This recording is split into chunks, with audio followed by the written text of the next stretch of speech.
Армысыздар достар, бүгін біз пауэрлифтингтен және жатып сығымдаудан спорт шебері және керемет сауықтыру спорт кешенінің инструкторы Жұмабай Дәулетке спортты қоспалар туралы сұрақтар қоятын боламыз. Бізбен бірге болыңыздар. Спорттық тағамдар дегеніміз оған адамға көмек беретін тамақтан бөлек қоспалар деп айтамыз. Оларға мысалы протеин, креатин, аминокислот, L-карнитин, тағы не айтамыз, енер деп жатады. Неше түрлі қоспалар бар, аминокислоты, БЦА. Соларды пайдалана отыра спорттық нәтижеге, болмаса жаңағыдай арықтауға, болмаса салмақ қосуға пайдаланатын қоспалар. Спорттық тағамдар адамның ағзасына негізі өз мөлшерінде қолданса, спортпен айналыса отыра, болмаса арықтай отыра сіз қолданса, ол сізге қайта пайдалы деп айта аламын.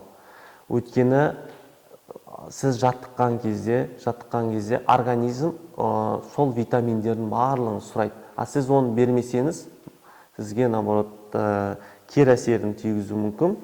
Сондықтан спортқа қолдану қажет. Ал сіз спортпен айналыспай пайдалансаңыз, оның қажеті болмайды, зияны да болмайды. Бұлшық ет жинау үшін бірінші кезеңде протеинді қолданамыз. Протеин ақуыз бұл. Сывороточный протеин дейді.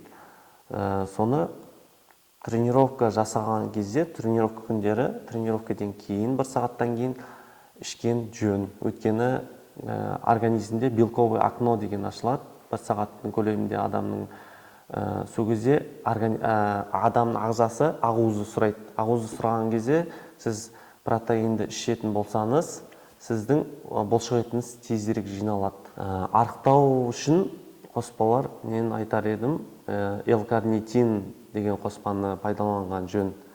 Ол өйткені қанның жаңағы айналымын тездетеді, жүрекке пайдасы бар, сосын біраз көмегі L-карнитин тиеді деп ойлаймын.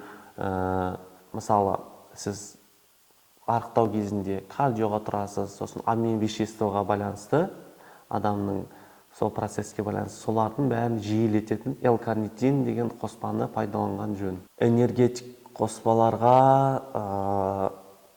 негізі ол спортпен айналысатын, спортпен нағыз уже кәсіби тұрғыда айналысатын адамдарға пайдаланған жөн деп ойлаймын.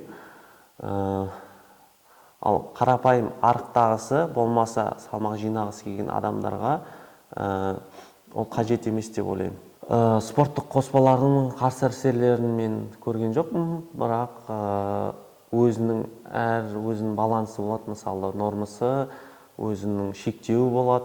Сол шектеуге қарсы, мысалы, мынадан 5 миллиграмм жаңағы мөлшері болады өзінің. Сол мөлшерден асып кетпесеңіз, ешқандай зияны болмайды. Мен өзім қолданатын қоспаларым көбіне креатинді қолданам, өйткені мен спортым күшті талап етеді.